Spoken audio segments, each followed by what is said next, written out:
전도서로 되어 있죠. 고린도전서 2장 14절 말씀입니다.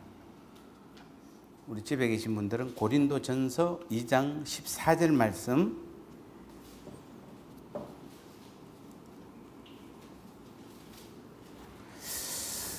찾아서 우리 같이 한번 읽어볼까요? 한 절밖에 안 되니까 고린도전서 2장 14절 말씀 같이 하겠습니다. 육에 속한 사람은 하나님의 성령의 일들을 받지 아니하나니 이는 그것들이 그에게는 어리석게 보임이요 또 그는 그것들을 알 수 없나니 그러한 일은 영적으로 분별되기 때문이라. 아멘.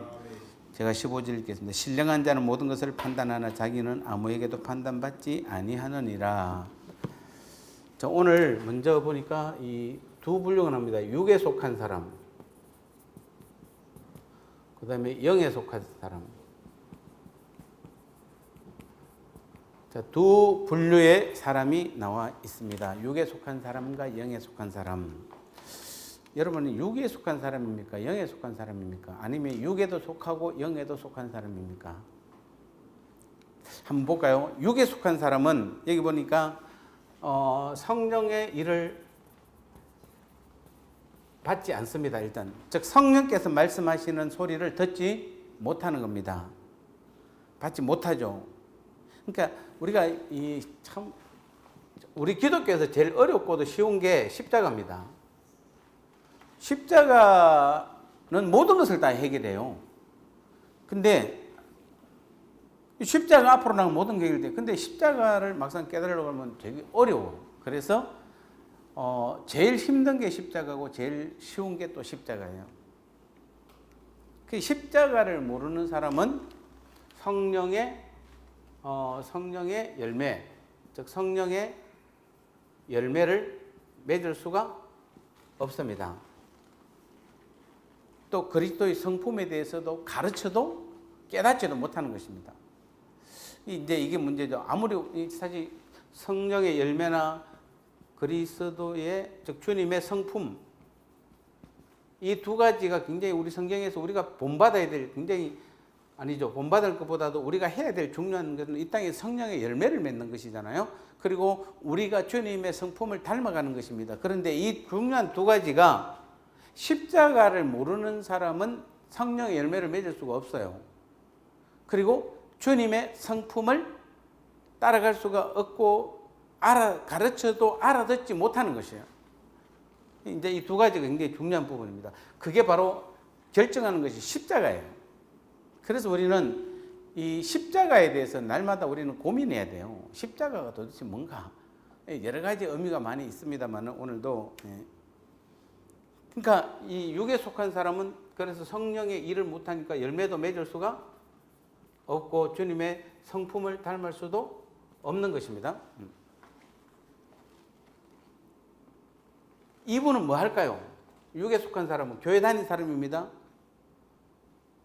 이 성령의 일이 뭔지를 깨닫지 못하고 성령의 열매를 맺지 못하고 주님의 성품을 닮아가지 못하니까 이런 사람들은 하나님을 이용해서 그러니까 자기의 뜻을 이루려고 하죠. 자기의 뜻. 교회 다니는 목적이 뭡니까? 구원은 원래 따놓은 당상이니까 내가 죽어서 천국 가는 거는 그거는 이제 기본으로 해놓고 그 다음부터 이 땅에 사는 모든 삶의 대부분은 다 어디에다 지금 포인트를 맞추고 있냐면은 자기의 뜻을 이루는데 지금 사용하는 것이에요. 자기의 뜻. 그러니까 이런 사람들 기도 들어보면 금방 알죠. 기도가 뭐죠? 이분들의 기도는 누구 뜻을? 내 뜻을 이루어 주옵소서. 내 문제 해결해 주옵소서. 그러니까 이분들의 기도는 왜 기도하죠? 내 뜻 이루려고. 내 뜻 이루려고 기도하는 것입니다. 그리고 내 문제 해결하려고. 그러니까 우리가 주님의 성품을 닮아간다든지 성령의 열매를 맺는 일에 집중하는 것이 아니라 기도하는 것이 아니라 뭐 하려고 한다 지금? 내 뜻. 내 문제 해결하려고 기도하는 것입니다. 그런 사람들은 만약에 오늘 지금 이 말씀을 듣고 있는 여러분 가운데 혹시 여러분이 지금 기도하는 목적이 그곳에 있다라면은 여러분 육에 속한 사람이에요. 여전히 교회를 다니지만은 그래서 이런 사람들은 절대로 못하는 게 성령의 음성을 듣지 못해요.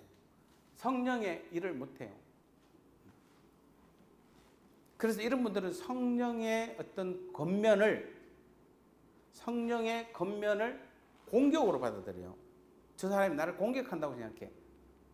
그래서 여러분이 가끔은 우리가 이 어떤 충고 내지는 때는 말씀에 어떤 비추어서 이야기하면 어떤 사람은 잘 받아들이는 사람이 있는 반면에 어떤 사람은 충돌하잖아요. 예, 그래서 목사님 저도 제일 힘든 게 뭐냐면은 이게 말을 해야 되나 말아야 되나. 예, 저분이 육의 사람인지 영의 사람인지 영의 사람들은 당연히 다르죠. 근데 육에 속한 사람은 어떤 제가 이 성령께서 저를 통해서 만약에 말씀하시면은 그것을 자신을 공격하는 걸 받아들이는 겁니다. 그래서 바로 상처를 받습니다. 결국 뭐냐면 자기가 신이에요. 자기가 신이라서 뭐 한다? 언제나 대접받기만 하는 거예요. 신은 대접을 받아요.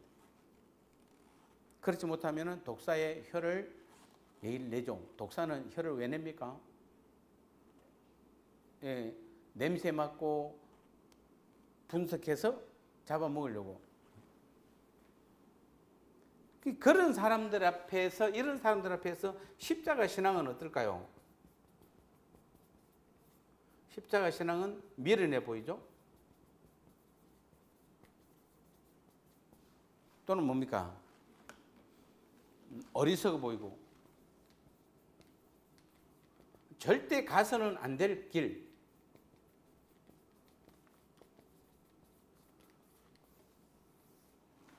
같은 신앙생활에도 교회 안에서도 뭐 어떻습니까? 어떤 사람은 뭐 하는데 정말 십자가의 신앙으로 목숨을 걸고 달려가는데 이 육에 속한 사람한테는 이제 보편적인 이런 특징이 있습니다. 정리해 보면은 육에 속한 사람은 성령의 일을 알지 못하고 깨닫지 못합니다. 그래서 성령의 의미를 맺지 못하고 주님의 성품을 담지 못합니다. 그래서 그런 사람들은 하나님을 이용해서 신앙생활하는 이유를 자기의 뜻을 이루는 겁니다. 그래서 기도도 내 뜻, 내 문제 해결해 달라고 기도합니다.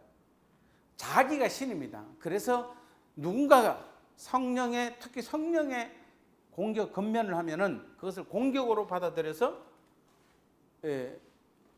쉽게 상처를 받습니다. 그래서 이런 사람들에게서 십자가의 신앙은 미련해 보이고 어리석어 보이고 절대 가서는 안 될 길로 생각하는 것입니다. 이런 사람들이 바로 누구다? 육에 속한 사람이에요. 그러면 영에 속한 사람은 어떻습니까? 저 거듭난 성도죠. 영에 속한 사람은 거듭난 성도입니다. 이 거듭난 성도는 뭐 어떻습니까? 뭐 하는 사람입니다? 가장 중요한 겁니다. 거듭난 성도는 십자가의 어리석음으로 살아갑니다. 자, 아까 여기서 육에 속한 사람은 뭐죠? 십자가의 신앙을 미련해 보이고 어리석은 것으로 보죠. 그런데 거듭난 성도 영의 사람은 어떻게 한다? 십자가의 어리석음으로 살아가는 사람이에요. 그러니까 이런 사람들 보고 이런 사람들이 육에 속한 사람이 영에 속한 사람 보고 십자가의 어리석음으로 살아가는 사람 보고 뭐라고 그럴까요? 뭐 한다? 좀 모자라거나 또는 왜 맨날 당하고만 살아 이렇게 말하죠. 여러분 혹시 많이 듣던 소리 중에 맨날 당하고만 살아. 여러분 혹시 들어보셨습니까? 예, 보편적으로 여러분이 신앙생활하면서 안 믿는 사람이 아닙니다. 지금 믿는 교회 안에서 좀 모자라는 것 같아. 좀 말하는 게 보면 좀 모자라는 것 같아. 그리고 왜 맨날 그렇게 당하고만 살아? 예, 그런 사람들이 대체로 거듭난 성도고 영에 속한 사람들이에요. 그리고 그런 사람들은 육에 속한 사람과 부딪혔을 때 절대 싸우지 않습니다. 왜냐하면 싸우는 것은 누가 좋아하기 때문에? 사단이 좋아하는 거기 때문에. 그래서 오늘 뭐 영에 속한 사람 많이 있습니다만 여러분, 그래서 여러분이 먼저 오늘 체크해야 될 것은 나는 육에 속한 사람인가 영에 속한 거듭난 성도인가를 구분할 줄 아셔야 돼요. 제가 이 부분 많이 안 다룹니다. 십자가가 워낙 복잡하기 때문에. 중요한 것은 우리가 항상 손해보고 항상 우리가 뭔가 양보하고 그런 사람들은 대부분 영에 속한 사람인데, 뭐든지 자기 것만 챙기고 자기 문제 자기 뜻만 이루려고 하는 사람들은 대부분 육에 속한 사람입니다. 여러분 지금 육에 속한 사람입니까? 영에 속한 거듭난 사람입니까?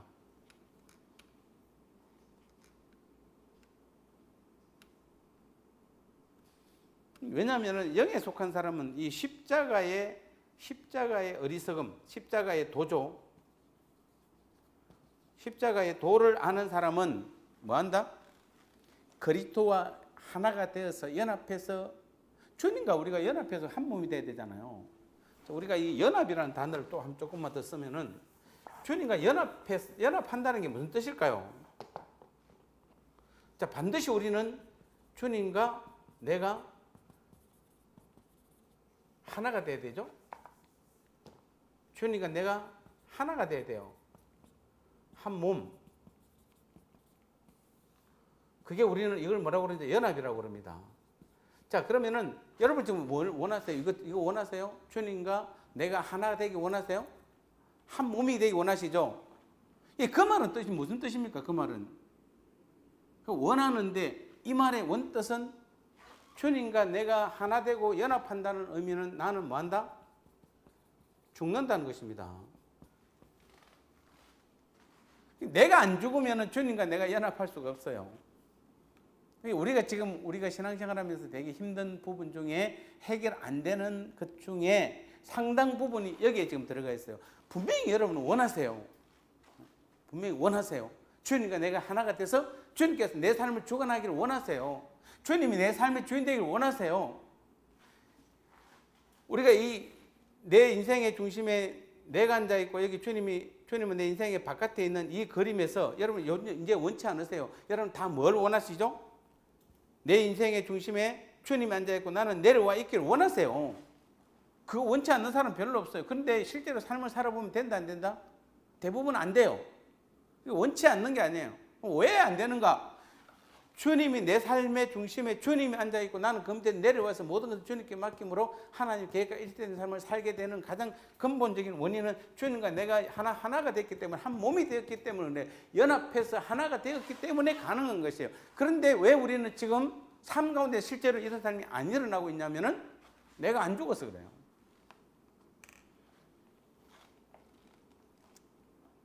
이런 사람은, 이 사실을 모르는 사람은 아직은 육에 속한 사람이에요. 다른 말로 표현하면 아직 완전히 거듭나지 못한 사람이에요. 우린 다시 한번 고민해 봐야 됩니다. 나는 거듭난 사람인가 아닌가? 오늘 제가 제목을 뭐라고 써놨습니까?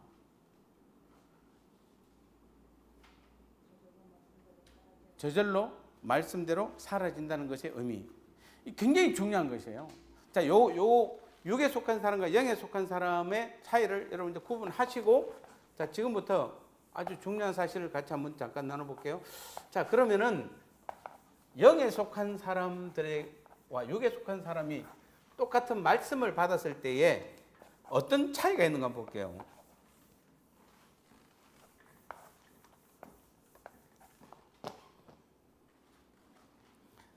자, 먼저 성경은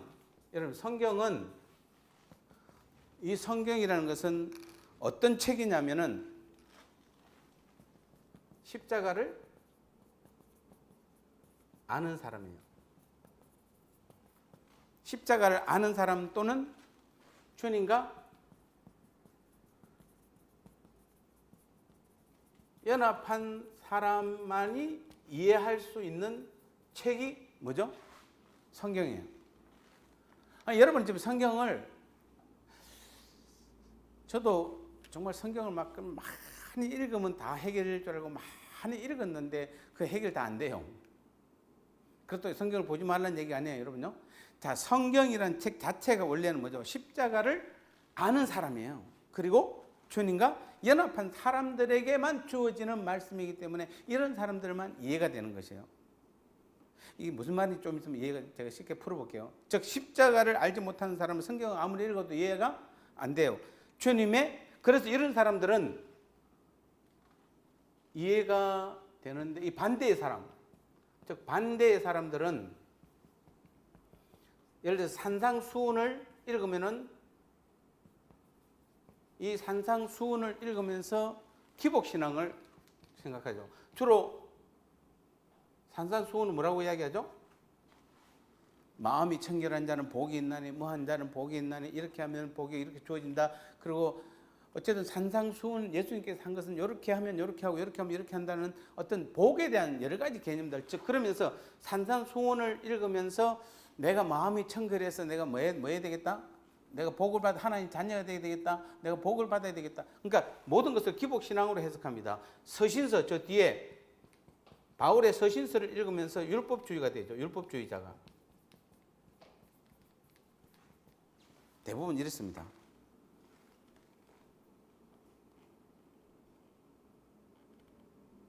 그러니까 율법주의자가 되리고 이 두 가지를 위해서 노력을 합니다. 안 하는 게 아니에요. 노력을.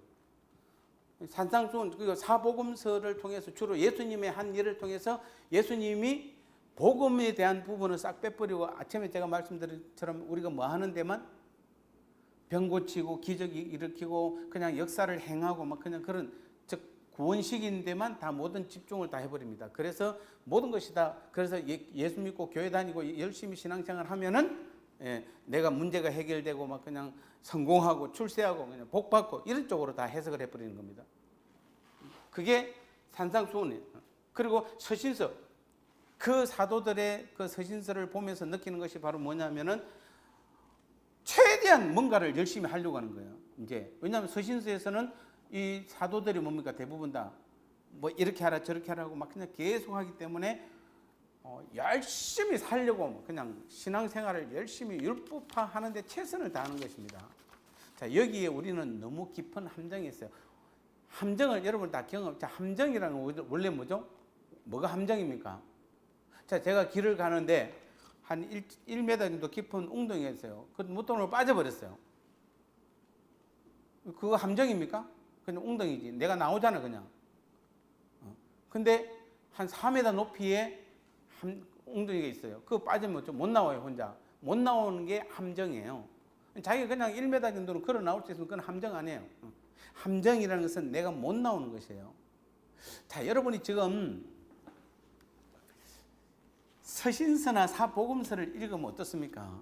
어렵습니까? 구약이 어려워요? 신약이 어려워요? 솔직하게. 성경을 좀 아는 사람 처음에는 구약이 어렵고 신약이 쉬울 것 같은데 좀 성경을 공부하다 보면은 구약은 쉬운데 신약이 훨씬 어려워요. 특히 신약대로 살려고 그러면 너무 어려워요. 그게 어렵다는 건 뭐냐면 내가 해보니까 너무 안 돼. 너무 안 돼요. 예를 들어 성경에서 이것을 만약에 이것을 지키라라는 걸 많잖아요. 자, 이것을 지키라 하면 우리는 어떻게 해석합니까? 어떻게 하죠? 지키기 위해서 최선을 다하잖아요. 근데 해보니까 된다 안 된다? 자, 여러분이 경험 있으시죠? 성경에서 이것을 하라 했는데 막상 하니까 됩니까 안 됩니까? 안 돼. 하지 마라 했는데 안 돼. 해. 어떻게 보면 어떨 때는 한심할 때가 어떻습니까? 하라 하는 것은 안 하고 있고 하지 말라는 것은 하고 있고 누가? 내가. 예. 믿음대로 살려고 몸부림치는 내가 오히려 반대의 지금 삶을 살고 있는 것입니다. 그래서 우리는 해석을 잘 하셔야 돼요. 이것을 지키라는 것은 율법을 힘써 지키라는 말이 아니에요. 여기서 우리가 함정이 있어요. 성경에서 보면은 기도하라! 라고 해놓으면은 우리는 막 기도하려고 몸부림을 치는 겁니다. 그 말이 아니에요. 그래서 우리 여기 등장하는 게 바로 십자가 신앙이에요. 아까 제가 계속 말씀드린 데만 십자가 신앙은 십자가 신앙은 사실은 뭡니까? 한마디로 자기가 죽는 거잖아요. 십자가는 자기가 죽는 것이에요. 십자가 신앙을 통과한 사람은 통과하고 성령 안에 거하는 성도에게는 이것을 지키라 이 말은 힘써서 그것을 최선을 다해서 하는 것이 아니라 중요한 겁니다. 그렇게 되어진다는 겁니다. 자, 포인트는 이거예요. 그렇게 되어진다는 뜻이에요. 이게 지금 우리가 경험해야 될 일이에요. 그렇게 되어지는 것이에요. 아니, 잘 이해가 우리 대한민국 성도들은 잘 이해가 안 가요. 왜냐하면은 우리 대한민국 성도들은 다 뭐라고 생각하냐면은 기도하라 이러면 기도 열심히 해야 되는 거고, 충성하라 그러면 열심히 내가 최선을 다하는 것이지, 그래야만 그 사람이 잘하는 것이라고 생각하기 때문에 그런 사람에게 이것을 지키라는 것은 그 사람들은 뭔가 율법을 힘써 지키는 것으로 생각하는 것입니다. 마치 누구처럼 이스라엘 백성들, 구약의 이스라엘 백성들처럼 열심히 율법을 지키려고 최선을 다하는 것입니다. 그래서 다 실패하는 것이에요. 즉 우리가 이것을 지키라는 이 말이 십자가 신앙 안에 들어간 사람들은 자기를 죽이고 주님을 주인으로 삼는 사람은, 주님과 하나된 삶을 사는 사람은, 성령의 음성을 듣는 사람들은, 성령의 인도하심을 받는 사람들은 그렇게 되어지는 것이에요. 내가 노력해서 되는 게 아니라 그렇게 되어지는 것이에요. 자, 이게 무슨 말인지 이해되는 사람은 이해가 돼요. 근데 이해가 안 되는 사람도 있어요, 여전히. 그게 말이 됩니까? 그게 지금 말이 됩니까? 아니, 내가 안 했는데 뭐가 갑자기 그렇게 되어져? 그렇게 되어지는 것이에요. 그게 은혜예요. 은혜예요.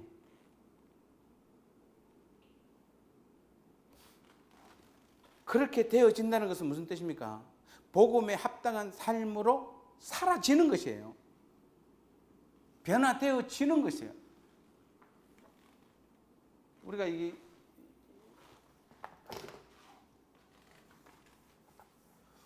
한번 볼까요? 한번 원어를 한번 분석해 볼까요? 자, 예를 들어서 기도하라. 기도하라는 원어로 뭐라고 되어 있습니까? 기도하라는 뜻에서는 현재, 명령, 중간태, 수동태, 디포넌트,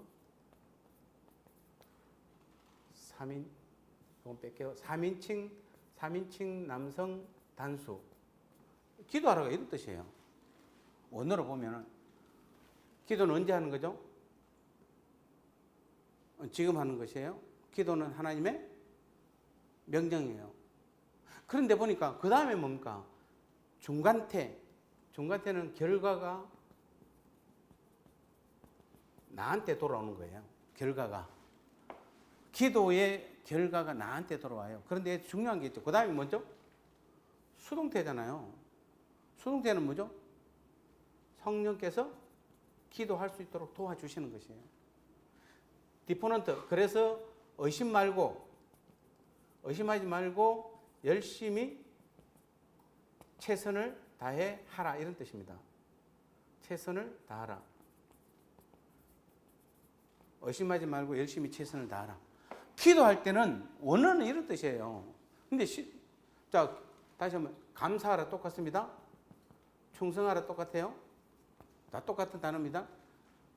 자, 모든 것은 언제 감사해야 되죠? 지금 감사해야 돼요. 감사는 하나님의 명령이에요. 그리고 중간 때 감사를 하면 모든 결과가 누구한테 돌아오죠? 하나님께 가는 것이 아니에요. 나한테 돌아오는 결과가 중간태예요. 그 다음에 수동태, 감사하게 하는 것이에요. 이게 아까 기독교 신앙, 십자가 신앙이에요. 십자가 신앙 안에 들어간 사람은, 근데 십자가 신앙 안에 들어간 사람은 감사하라 할 때 뭐죠? 그 결과가 나한테 돌아오기 때문에 누가 성령께서 감사할 수 있도록 내 조건을 만들어 주는 것이에요. 그런데 여기에 율법을 힘써 지킨 사람은 어떻게 합니까? 감사하기 위해서 뭐 하죠? 최선을 다하는 것입니다. 막 그냥 감사헌금도 많이 하고 막 그냥 어떤 식이든 만들어 갖고 그냥 감사하려고 막 그냥 막 이거 자기 노력으로, 자기 행위로 어떻게든 많이 만들어. 근데 하다 보면 지쳐요. 지쳐. 그 여러분 사고 옛날에 많이 쳤죠. 이것 때문에 사고 많이 쳤죠. 근데 빨리 지치잖아요. 그런데 성령께서 감사하게 하면 뭡니까? 그럼에도 불구하고 감사가 나오는 것이에요. 예, 드디어 이제 기도하라는 것도 여러분이 막 그냥 내가 기도하려고 그러면 아침 철야 막 금식 뭐 다 막 이렇게 나가다가 어느 순간에 그냥 응답이 안 되고 그냥 안 좋은 일이 벌어지고 이러면 그냥 지치잖아요. 그런데 성령께서 도와주시는 기도는 하나님의 뜻을 구하는 기도가 되잖아요. 그러니까 응답이 다 돼요. 그거는. 충성도 마찬가지예요. 내가 충성하면은 다 중간에 지쳐요. 그래서 수동태 성령께서 그래서 디포넌트 뭐하라? 의심하지 말고 열심히 최선을 다해서 기도하라는 것입니다. 기도하라는 것이에요. 그럼 성령께서 우리 기도를 도와주시고 이끌어 가시는 것이에요. 감사할 때 성령께서 감사하게 하는 것이에요. 우리는 다 뭐죠? 여기는 십자가 신앙 안으로 나간 사람들은 주님이 하시고 성령께서 하시기 때문에 되어지는 것이에요. 다 뭡니까? 능동태가 아니라 수동태예요. 전부 다. 수동태로 이루어지는 것이에요.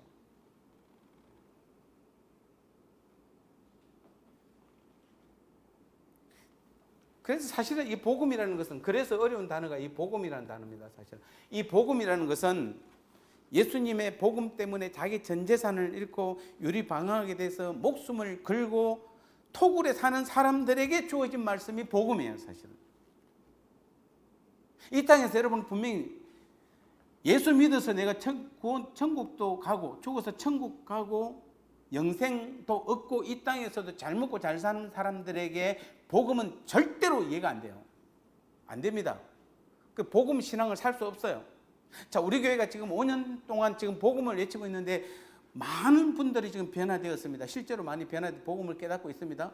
그런데 중요한 것은 그럼에도 불구하고 여전히 복음을 깨닫지 못하는 사람들의 거의 대부분은 왜 그분들이 복음을 못 깨닫냐면은 단지 말씀을 최소한 율법을 힘써 지키는 이것을 지키라는 것은 율법을 내가 행위로서 지키려고 한다거나 아니면은 내가 이 땅에서 이 복음 내가 예수 믿어서 뭐 하려고 따놓은 당상은 빼고 나머지는 이 땅에서 성공하고 출세하고 큰 교회 크게 짓고 또는 자녀들 성공하고 우리도 성공하고 그런 쪽에 있는 모든 것을 맞추기 때문에 그런 사람에게 복음을 이야기하면 절대로 복음이 들어갈 수가 없어요. 이해가 안 돼요.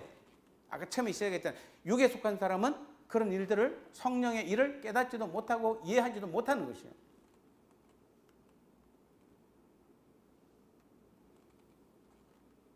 십자가를 지고 십자가에서 죽는 삶을 사는 사람들에게 말씀이 이해되고 공감되는 게 바로 복음이에요.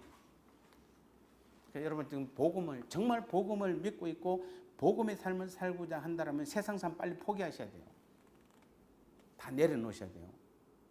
아깝죠? 내려놓으려니까 아깝죠? 뭐가 아까운지는 모르지만 아까우시죠? 내려놓으셔야 돼요.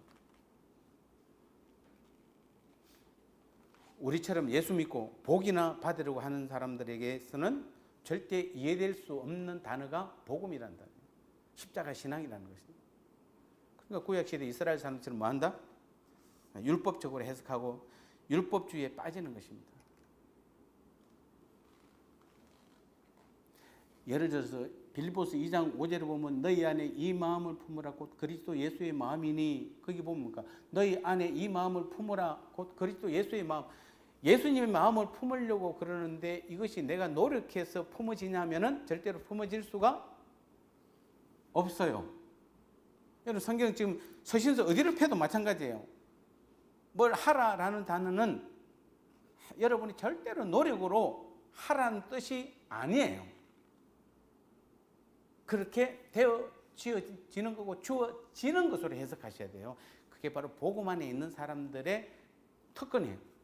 근데 복음을 모르는 사람은 맨날 그것을 지키려고 무단히 노력합니다. 차이가 그거예요. 그래서 회개하라는 예수님을 깊이 만난 사람에게는 회개가 되는 것이에요. 감사하라는 뭐죠? 예수님을 깊이 만난 사람, 주님과 하나 된 사람에게는 감사가 되는 것이에요. 기도하라는 예수님을 깊이 만난 사람에게는 기도가 되는 것이에요. 그래서 지금 우리 교회가 자꾸 지금 훈련하고 있는 것인데, 저도 주중에는 가끔 새벽 예배도 할까 아니면 금요기도 다시 할까라고 하다가도 안 하는 이유가 뭐냐면, 여러분 새벽 예배를 드리고 또 새벽 기도회 하고 금요 기도회 하고 나면은 여러분 뭐라고 생각하냐면 내가 기도했다고 생각하기 때문에. 근데 여러분 지금 새벽 기도도 안 하고 지금 금요 기도 안 해요. 여러분 지금 기도 안 하고 있는 거예요. 그래서 우리는 뭐 합니까? 삶에서 기도하려고 하는 것이에요. 이제 내가 지금 새벽 기도도 안 돼, 금요 기도도 못 가. 그럼 어떻게 해야 됩니까? 삶에서 기도해야지. 근데 실제로 기도는 뭐죠? 그게 진짜 기도인 것이에요. 새벽 기도나 우리가 금요 기도에는, 특히 금요 기도 같은 경우는 훈련이에요. 훈련. 기도 어떻게 못하는 사람들 기도 같이 함께 모여서 같이 훈련하는, 기도하는 법을 배우는 것이지, 그 자체가 무슨 금요 기도회가 무슨 큰 기도회입니까? 정말 우리가 중요한 것은 내 삶 속에서 하나님이 기도할 수 있도록, 성령께서 기도할 수 있도록 기도가 되어지게 만드는 것이에요. 그래서 우리는 복음으로 들어가면 우리가 할 수 있는 것이 아무것도 없어야 돼요. 내가 하는 것은 전부 다 율법주의예요. 복음이 아니에요, 그거는. 그래서 지금 가짜 복음이 다 뭡니까, 지금? 아직도 우리 한국교회 70% 이상이 가짜 교회예요. 가짜 복음이에요. 가짜 복음은 다른 게 아니에요. 네 보고 하라는 것이에요. 지키라는 것이에요. 힘써 지키라는 것이에요. 근데 다 해보면 다 안 돼요. 그런 사람에게 복음을 이야기하면은 택도 없어, 안 들려. 그리고 나도 안다고 그래요. 절대 복음 모른다 소리 아무도 안 해요. 내가 몇 사람을 만나보고 물어보면은 복음을 하라고 그러면 나도 복음을 안다고 그래요. 근데 막상 대화를 나눠보면 복음이 뭔지도 몰라. 왜냐하면은 주님과 하나 되지 못하고 나를 죽이는 십자가 신앙이 없는 사람은 복음을 이해할 수 없기 때문에. 아까 뭐라고 그랬습니까? 여기 지워버렸네. 그런 사람은 복음 자체를 깨달을 수가 없는 것이에요. 그러니까 안 돼요. 무조건 자기가 해야 돼요. 그러니까 여러분 선택하셔야 돼요. 여러분의 힘으로, 여러분의 노력으로, 여러분이 가진 모든 것을 다 동원해서 기도하고 말씀을 지키기 위해서 최선을 다하든지, 아니면 다 내려놓고 나는 주님 아무것도 없습니다. 나는 죽었습니다. 주님과 내가 한 몸이 되었고 이제 주님이 내 삶의 주인입니다. 라고 고백하고 모든 하나님의 말씀이 성령의 능력으로 주님께서 나를 통해 일하셔서 이루어짐을 믿는 그쪽을 선택하든지 둘 중에 하나를 선택하셔야 돼요. 두 번째가 바로 복음의 삶이에요. 그래서 우리 주님과 연합한 사람들은 하지 말아지는 것이에요. 억지로 하지 않겠다가 아니라 뭐죠? 저절로 되지 않는 것이에요. 그래서 여러분 이제 복음을 경험한 사람들 이런 것들을 경험하게 돼요. 옛날에는 막 그 부분 막 어떻게 해결해 달라고 기도했는데 지금 어느 순간에 그게 없어졌어, 나한테. 없어졌네? 그토록 내가 해결되지 못해서 정말 하나님 앞에 기도했던 것들이 어느 순간에 없어졌어요. 내 주위에 없어요. 찾아보니까. 그게 복음의 능력이에요. 오늘 우리가 왜 저절로 되어진다는 말씀의 의미를 우리는 잘 깨달아야 돼요. 저절로 말씀이 이루어진다는 의미 이해되십니까? 우리에게는 저절로 말씀이 이루어져야지, 여러분의 힘과 여러분의 능력으로 막 말씀을 해석해가지고 어디 가서 성경 공부 많이 배워가지고 막 그냥 똑똑해 해갖고 막 그냥 그거 가지고 여러분 말씀대로 그거 안 됩니다. 절대로 안 됩니다. 그래서 여러분이 뭔가 많이 배우려고 하지 마시고, 어디 다니면서 이 교회 저 교회 다니면서 뭔가 막 많이 배우려고 하지 마시고, 내 안에서 나를 죽이고 내가 십자가 신앙 안에 들어가서 주님이 내 삶의 주인으로 내 모든 삶을 주관하시게 할 때, 그때부터는 저절로 되어지는 말씀의 능력의 역사들이 내 삶 가운데 일어나는 것이에요. 그런 삶이 진짜 복음의 삶이고, 그런 삶을 사는 사람들을 주님은 오늘도 하나님 나라의 삶이라고 말하고 있는 것이에요. 그런 사람들이 바로 하나님 나라의 백성들이에요. 우리는 오늘도 다시 한번 그 믿음의 삶을 살아가는 저와 여러분이 되어야 될 줄 믿습니다. 꼭 저절로 되어지는 놀라운 말씀의 능력을 경험하고 체험하는 우리 모두가 되시기를 주님의 이름으로 축복합니다. 기도하겠습니다. 하나님.